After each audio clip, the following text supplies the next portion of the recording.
This show is listener supported.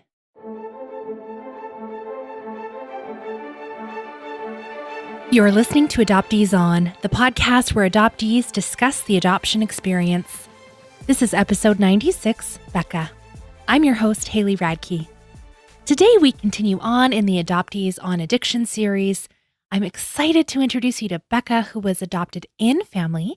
And if you're an avid listener, you're going to recognize some of the sisters we chat about in Becca's story, and even her voice is familiar to me anyway. Becca struggled with some early losses and shares about her troubled actions while in active addiction to meth, and how her family, including her biological mother, supported her all the way to a place of recovery for 15 years now. We wrap up with some recommended resources, and as always, links to everything we'll be talking about today are over at adopteeson.com. Let's listen in. I'm so pleased to welcome to Adoptees On, Becca. Welcome, Becca. Hi, thanks for having me. And your voice sounds a little familiar. I was already teasing you a little bit about that because we have actually talked to two of your sisters before on the show.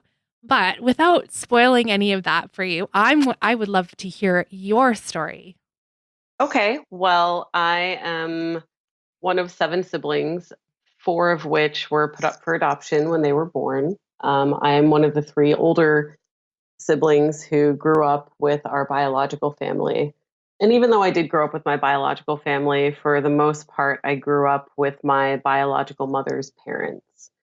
They actually ended up adopting my older sister and I when I was 8 years old. And so even though I grew up with my biological family, I'm still, I was adopted by a family member and didn't grow up with my actual parents. And living with my mom's parents, I didn't really get to see my biological parents a lot for various reasons. My mother couldn't really afford to travel a whole lot. She did come out a few times during my childhood, but like once we went to my mom's parents, we didn't really spend any time with my biological father after that. But like I said, I do have 4 younger sisters who were adopted by other families, and when they turned 18, we were able to reconnect.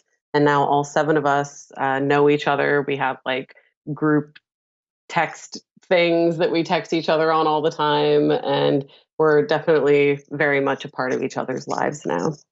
Yes, I love the reunion stories when Mariana and your other sister, Rebecca, recounted reunion after reunion after reunion because there's so many of you, and some of you were present for maybe 2 of you were meeting this one, and then 2 of you were meeting this. Oh my goodness, it's just so many to keep track of. But you grew up with Mariana. Yes. And so why don't you talk about that a little bit? Just your growing up years and being an in-family adoption. Was there anything that was different for you relocating when you were 8 years old and to a different state? Is that right? Yes. The thing that was a little different for me, so Mariana and our older brother grew up for the first few years of their life with our biological parents. But when I was 3 months old, I had a lot of health issues that my biological parents couldn't really afford to take care of. So when I was 3 months old, that's actually the first time I went out to Oklahoma to live with my biological mother's parents, because they were in a much better financial position to help address my medical issues. Okay. So it was basically from when you were a baby. My grandparents basically raised me since I was an infant. Okay. Okay. I didn't go back out to New Jersey until I was 5.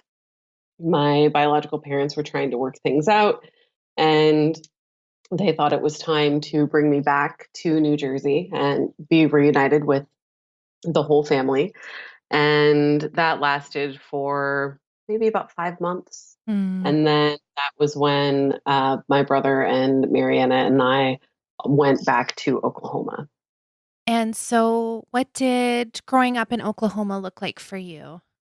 Well, for me, growing up in Oklahoma, like that was always kind of more my home anyway. Like that was, what I had known since I was a child. But having Mary and Jacob there, it was better. I had grown up as an only child for the first part of my life, so it was really awesome actually having my brother and sister with me.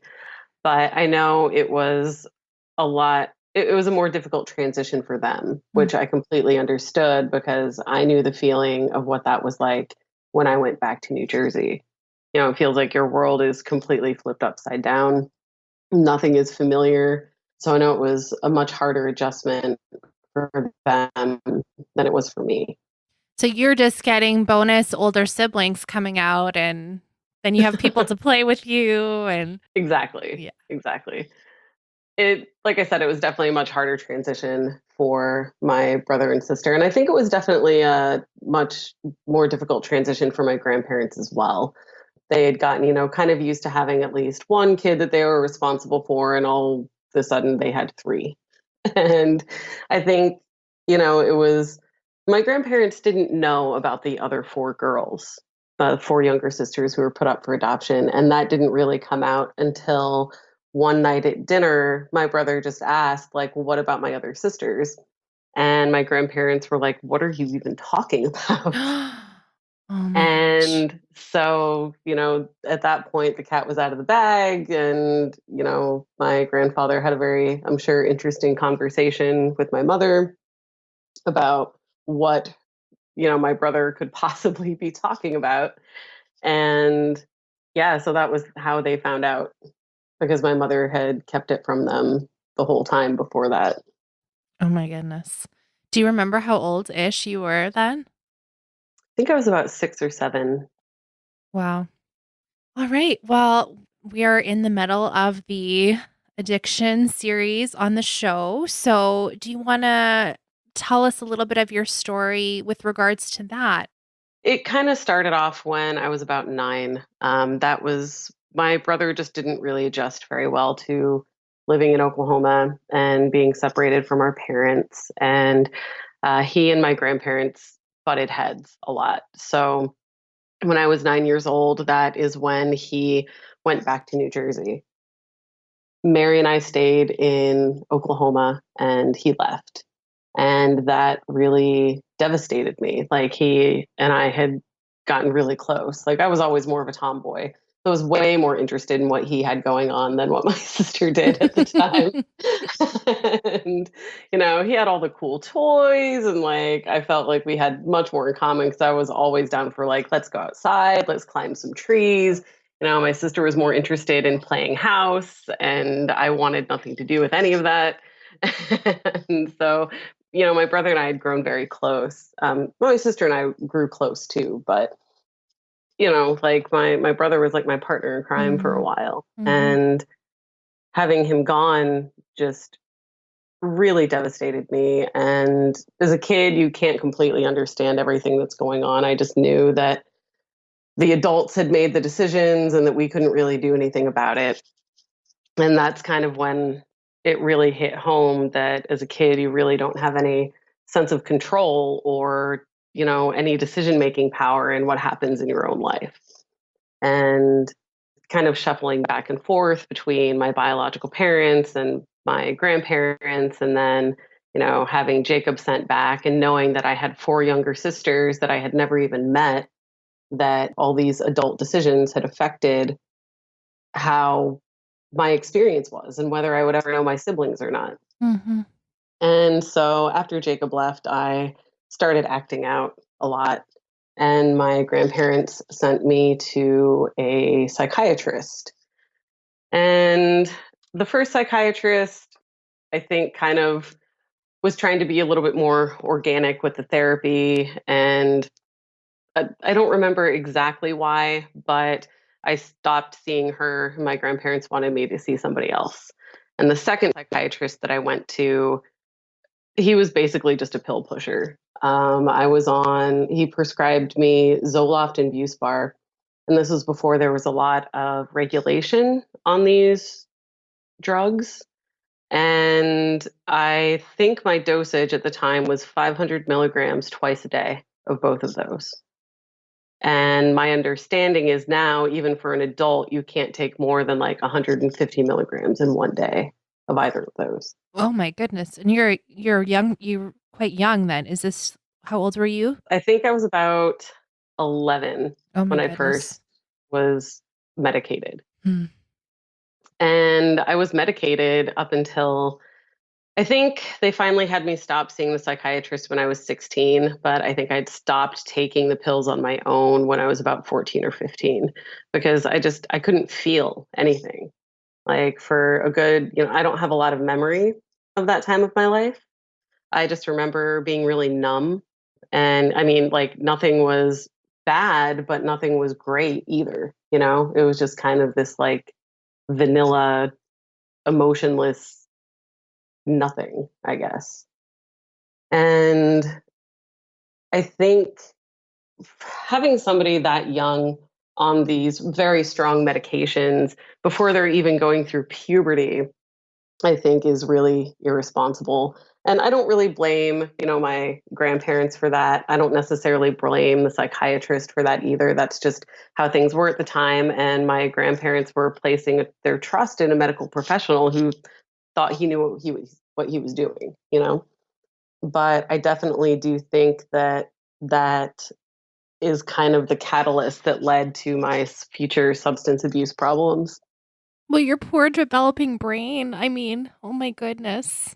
All that Hmm. stuff. Oh, oh goodness. Yeah, that's not good. Okay. And so what's the future then? So you stopped taking around age 14 and you stopped seeing the psychiatrist around age 16. What happens next? So at that point, it wasn't until I was about 17. My sister went to, she got accepted to a college that was halfway across the country. So she left to go to college in New York. And then that was also around the time that my grandmother got really sick. Mm. And she was in the hospital basically my entire senior year of high school. And I had had a pretty significant knee injury when I was, I think, about a sophomore or junior in high school. And I had been pretty involved in sports up until then, but that was basically a sports ending injury to my knee. And I couldn't play competitive sports anymore.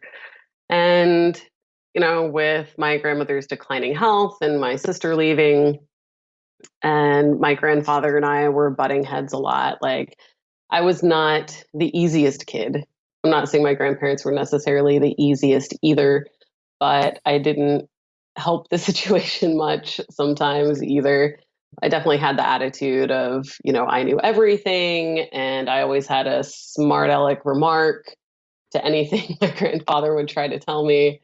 And we just really argued a lot. And I just kind of fell in with, I guess, a bad crowd. And that's when I really started doing, drinking more and, smoking a little weed, which that was never really a problem. But it was when I first started doing like harder drugs like cocaine and ecstasy and stuff like that. That I just kind of dabbled in that when I was in high school. That didn't really start till my senior year. And it wasn't a whole lot, but when I graduated and went to college for my first year, initially I wanted to take a year off because I was just really overwhelmed. Like I was the kid in high school who was in all the honors classes and who would do theater programs and also had a job outside of school. And I was the president of our literary magazine and I was like the vice president in like three other clubs. So I was like running around all the time because you want to do all these awesome things in high school to make yourself look as attractive as possible to potential colleges. Right. And there was a lot of pressure on me to do that, especially for my grandparents. Like I just felt like there was this pressure all the time. So I initially wanted to take a year off after graduating high school, but my grandfather was not very interested in that at all.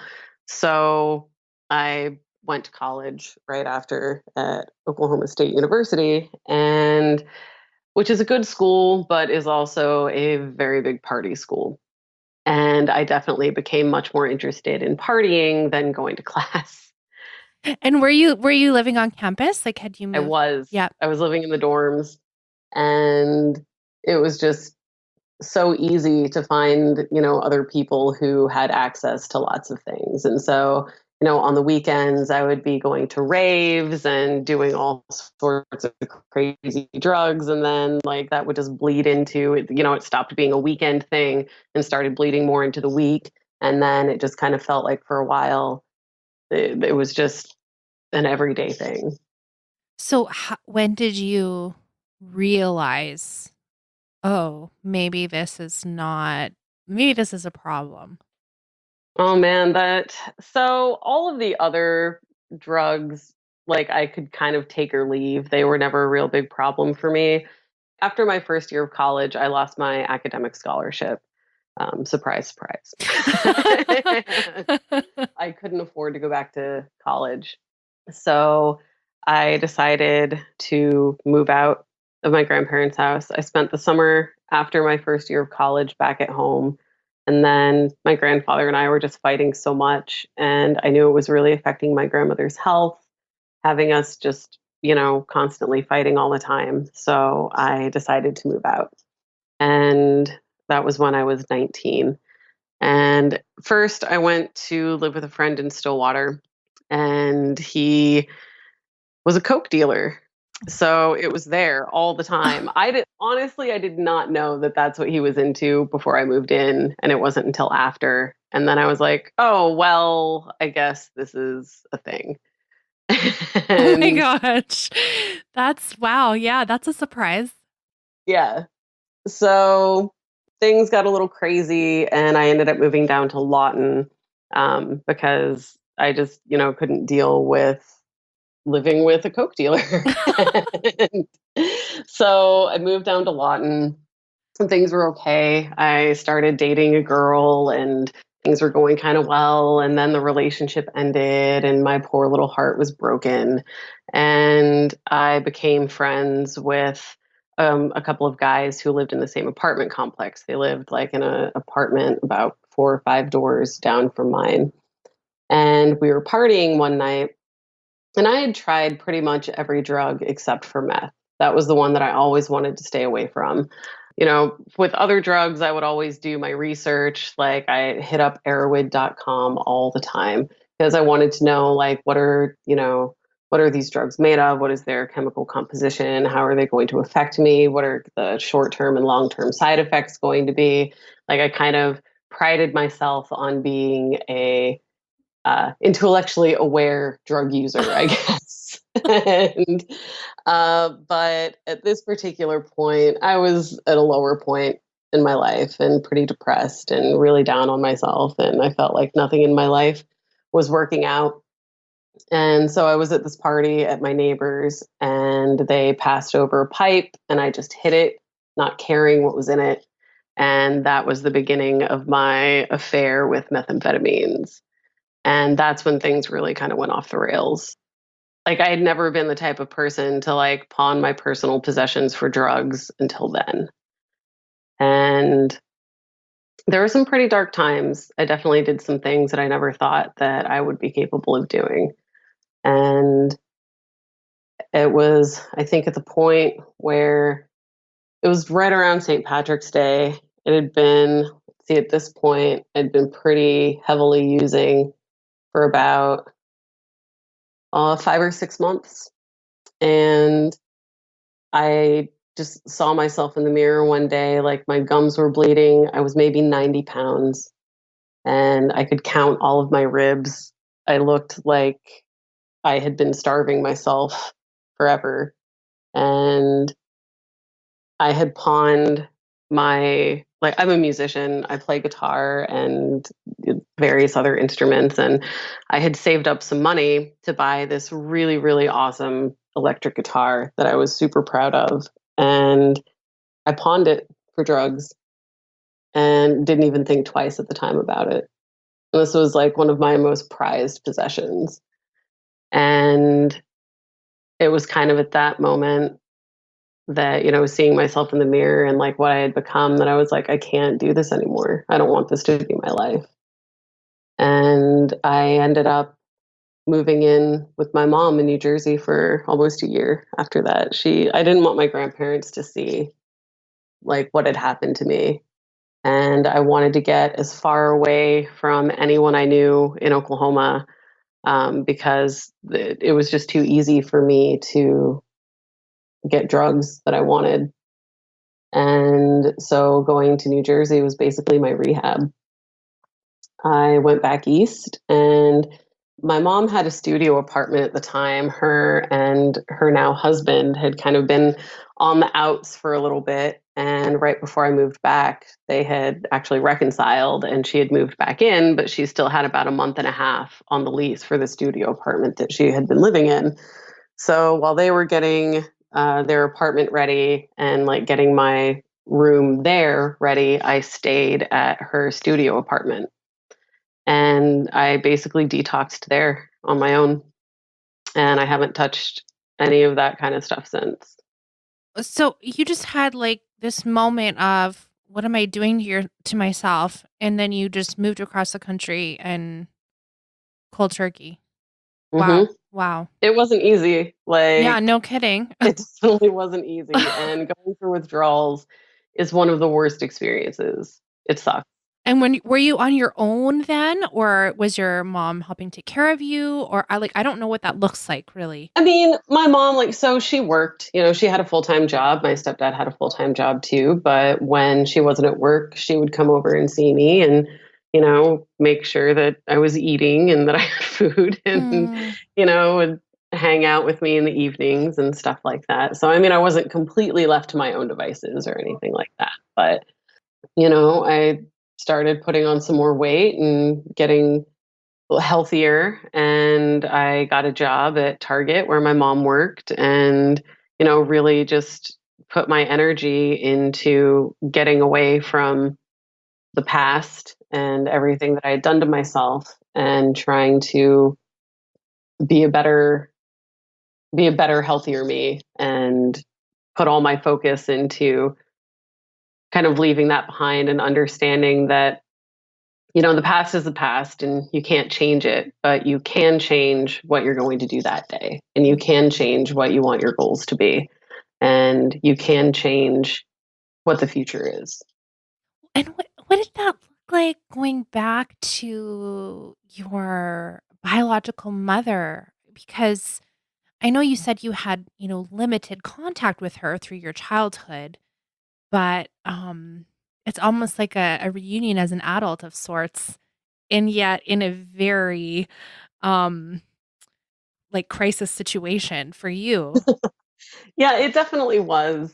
If you had told me years before that that would be a thing, I would have been like, no way. There's no way, you know?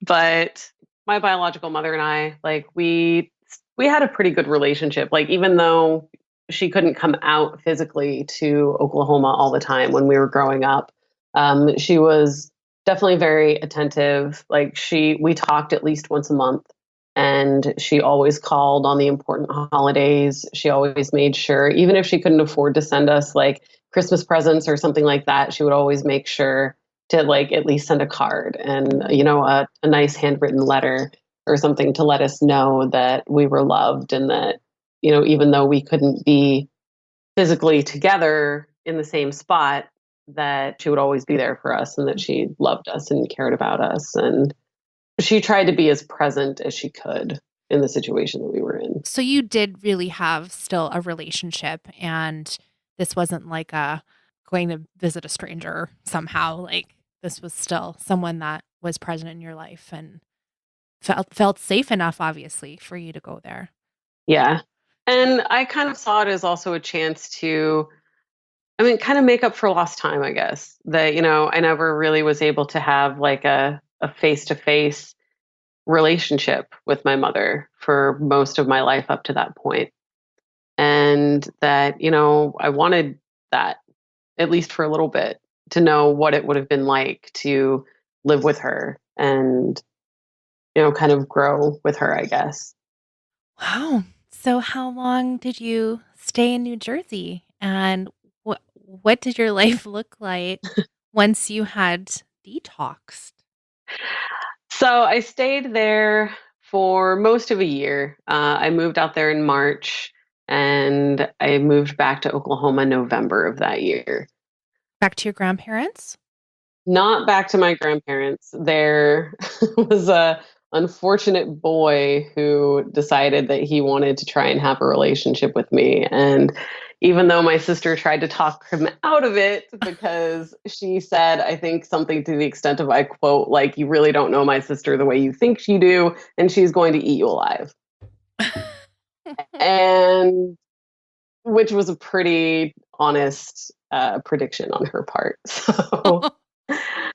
So with New Jersey, like it was a great place for me to go and detox and to be around, to have a better relationship with my mother and to be around in a place where I didn't know anybody. 'Cause, even though I was born in New Jersey and had spent some time there, I didn't really like grow up there. I didn't have, many friends there or anything like that. And for a while, that was perfect because that's what I needed to get clean.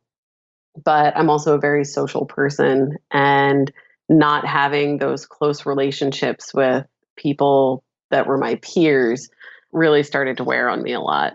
So that's when I'd gone back to Oklahoma a couple of times to visit. I didn't go back to Lawton, but I did go to Oklahoma City where I'd grown up, and ultimately decided to move back and try this relationship with this boy. I'd originally planned to move back and I had money saved up to get my own apartment and everything like that. But the trip back was pretty ridiculous. My friend Morgan had come out to help me move back, and my little junker station wagon that was towing my U-Haul trailer putzed out in the middle of Pennsylvania. So it did not make it very far. And I had to spend all the money that I had saved upgrading from a U-Haul trailer to a full U-Haul truck, Oh, which even back then is real expensive for a one-way rental halfway across the country. right. So I ended up having to spend, instead of just like $200 for a trailer, like almost $1,800 for a truck. Oh no. Yep. So once I got to Oklahoma, this guy was like, well, why don't you stay with me? We'll just go ahead and move in together. And that at the time seemed great. It ended up being a very terrible idea for both of us. Just as your sister predicted? Yes, Okay. just as my sister predicted. How was being back there? Did you see any of your old friends or other people that you knew that you were trying to get away from in the first place? What was that like? I definitely saw some of my old friends, but not the ones that were the influences and the ones who were using meth with me at the time. Mhm. So I was able to stay away from that. And I mean, in some of the circles, like I said, I'm a musician and, played quite a few shows and was in a few bands, and kind of in the music scene, there's definitely a lot of different things floating around, especially at parties and after parties and stuff like that. But at that point, I was able to, I wouldn't necessarily go out of my way to be around it, but if I was at a party and it happened to show up there, I was able, I had the strength to stay away from it or leave or just not be around it. How did you do that? You had the strength. What is that like? It just seems like it would be so tempting. But or was it? Or was it not tempting? Were you like, "Oh my gosh, I." It was very tempting. I mean, there are still some days where I still crave it. Like, Mm. it's not something that completely ever goes away. But 'Cause how old are you now? How many years has this been? so when I first stopped using, I was 20 and Okay. I'm 35 now. Okay. So it's been 15 years. Congratulations. Mostly like, and it's not the same for everybody. Some people really need a program. Some people really need that structure and, that community, and that, you know, the whole program in various ways, whether it's NA or any other kind of rehab program. Like, some people really need that in order to get clean. For me, it's more just a mental willpower, just knowing what my life was like and knowing what I want my life to be, and that those two things cannot coexist. And that I don't ever want to get myself back to that rock bottom spot.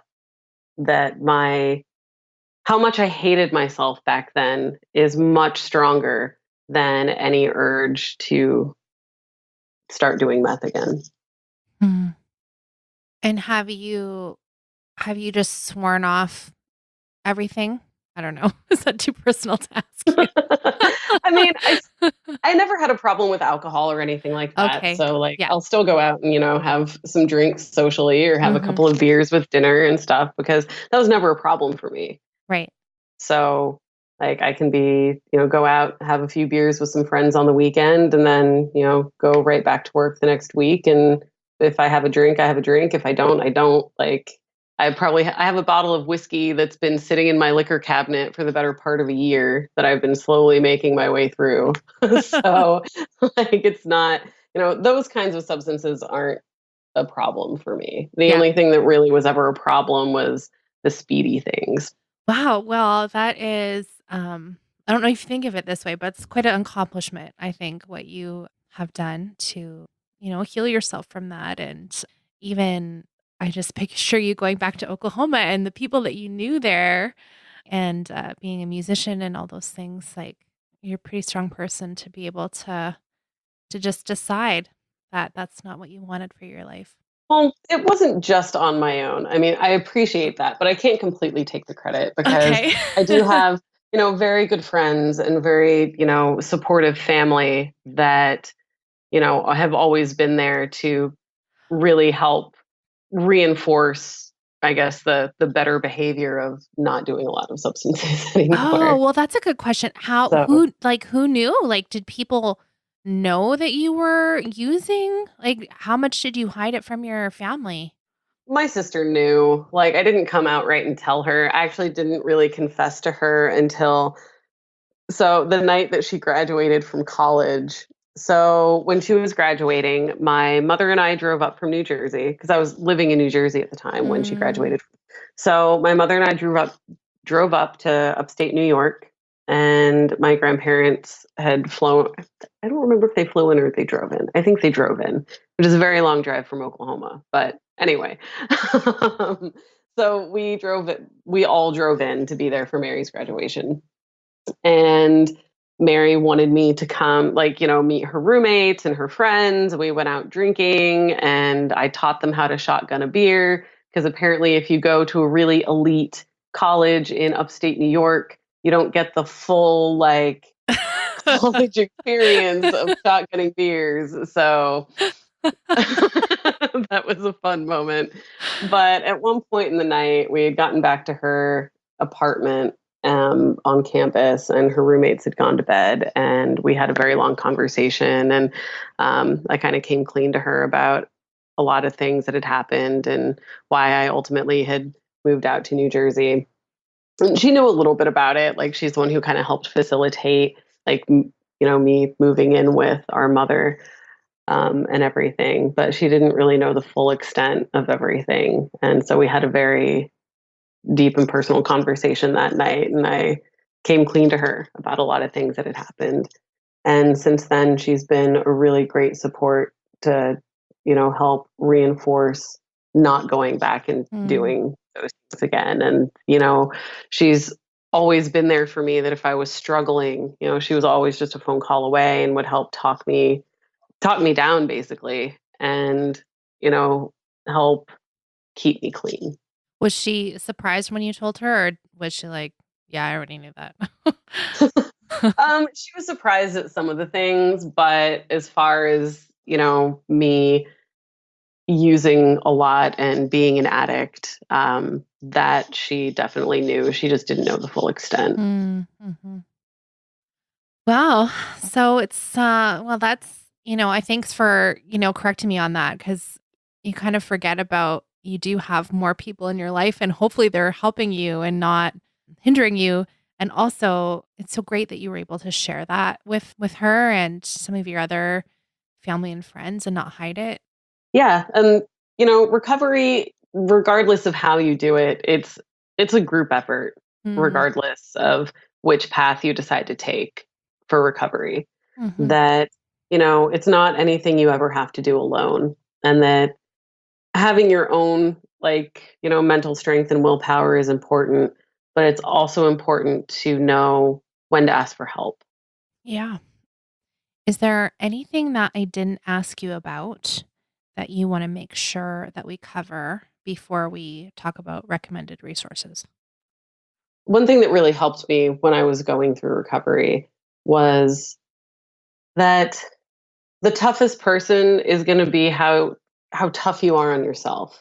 That, I have done things that I thought were unforgivable. Like, I stole money from my family. I stole things in general. I was a terrible friend sometimes. I was a terrible daughter and a terrible sibling.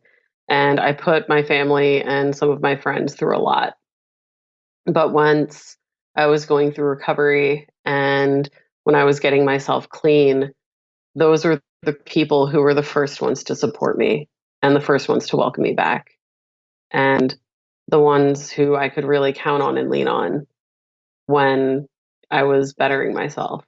Mm, And, I thought that some of these people I would never get back and that some of these people would never want to have anything to do with me again. And, I know what it's like to be in that position and to have those thoughts and to think that there's no possible way after all the crappy things that I've done that anyone would ever want anything to do with me. And it's just not true. And that the people that you think are completely gone from your life will probably be the ones that will be your biggest allies when you get clean. mm. Okay, well, I teared up a little bit. So, oh, that was beautiful. Thank you so much for sharing your story and for sharing some of your wisdom with us. I really appreciate that. And for recommended resources, I was looking around today and of course I was on Facebook, you know, as you do. It just happens. And I don't think I've recommended this yet. There is a Facebook page that I follow called Adoption News and Events. And it's facebook.com/adoption news. And everything they share on there, and there's a lot of content. So you have to want to see lots of this to follow this page. Everything they share is adoption related. And so anything that is reported in the news, or sometimes they're sharing blog posts from people, lots of my audience would probably be following adoption blogs and from first mothers or adoptees, and lots of news coverage for adoption reunions and also ethical violation stories, of which there are so many right now.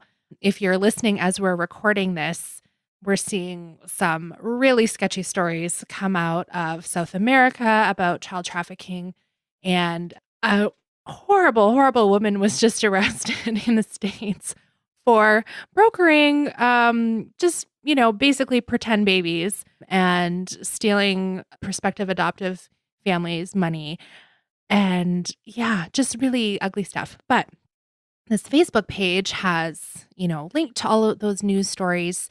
And especially if you really like the adoption reunion stories that they're coming up all the time, right? DNA reunions and things. They're constant. I myself find it a little much.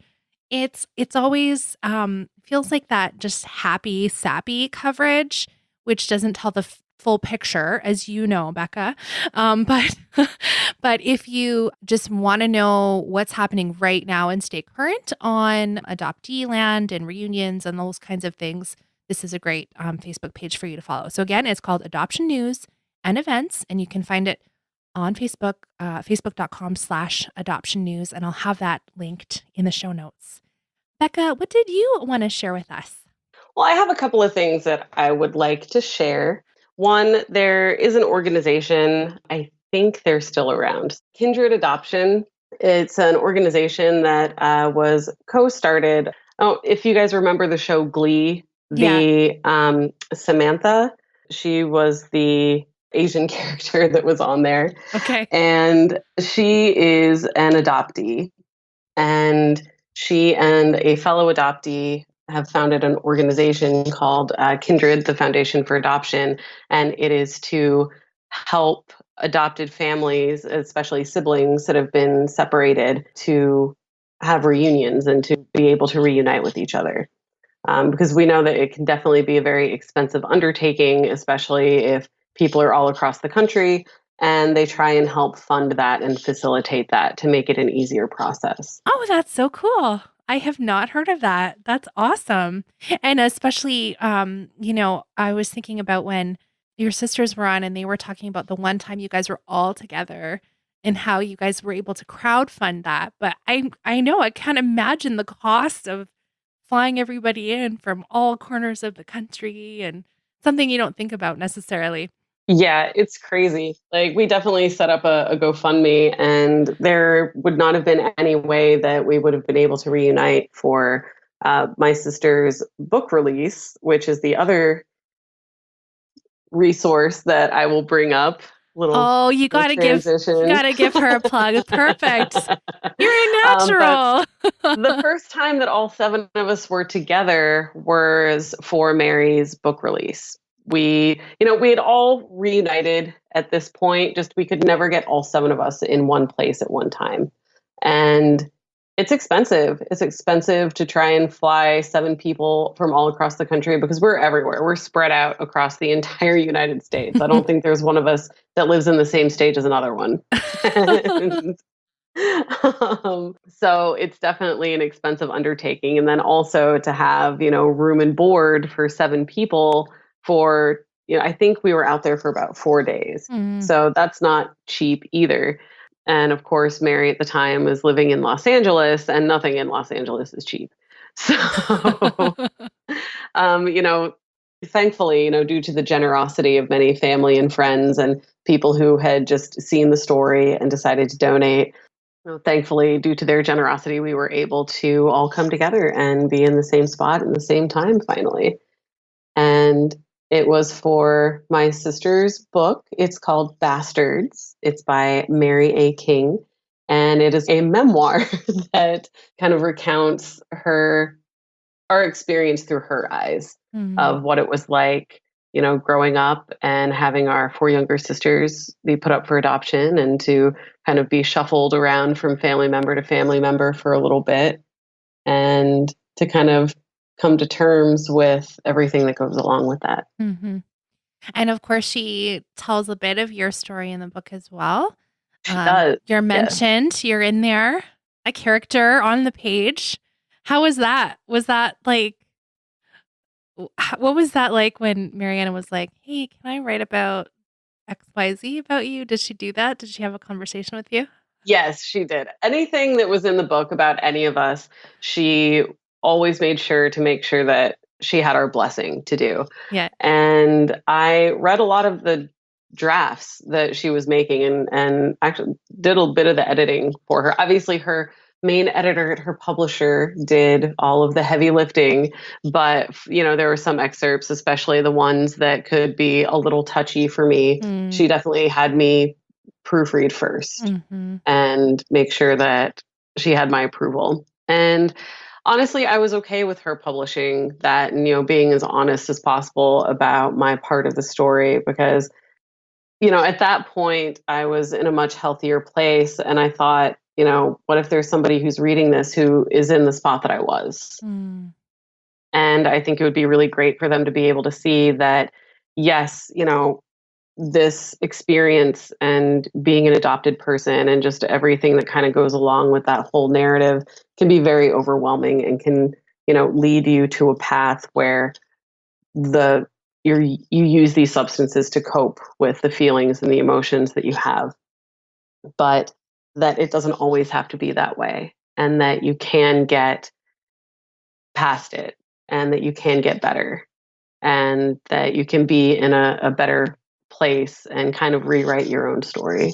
I love that. Rewrite your own story. Thank you. That's such a hopeful thought to end on. So where can we connect with you online? They can find me on Facebook.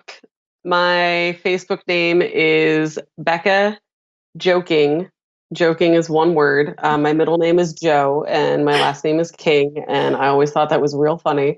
It is So, funny. well, there is actually a funny story to that. So, when Mary and I were being adopted and our last name was changing to King, Mary did not like the original middle name that she had. It was not a very flattering middle name, and she never liked it. So she found out from, I think it was from the adoption attorney, that since we were already changing our last name, that she could change her middle name too. Like that, it wasn't going to cost any extra or anything like that. So that if she didn't want her current middle name, that she could change it. So, of course, I wanted to change my middle name too. And my middle name originally was Joan, which was after both of my biological grandmothers on both my mother and my father's side. And my grandfather's name is Joseph, and my grandmother's name was Joanne. And so I wanted to be more all encompassing of all of the grandparents. And I was also reading Little Women at the time and was very inspired by the character of Josephine. Perfect. Yeah. And I, again, thought it would be hilarious to be Becca Joking forever. And honestly, my sense of humor hasn't really changed that much since then. Well, that's good. That's good. 8-year-old Becca knew. She knew. Well, thanks so much, Becca. It was so good chatting with you. It was wonderful chatting with you as well. And thank you so much for having me on here. It was a really great experience. Oh, my honor.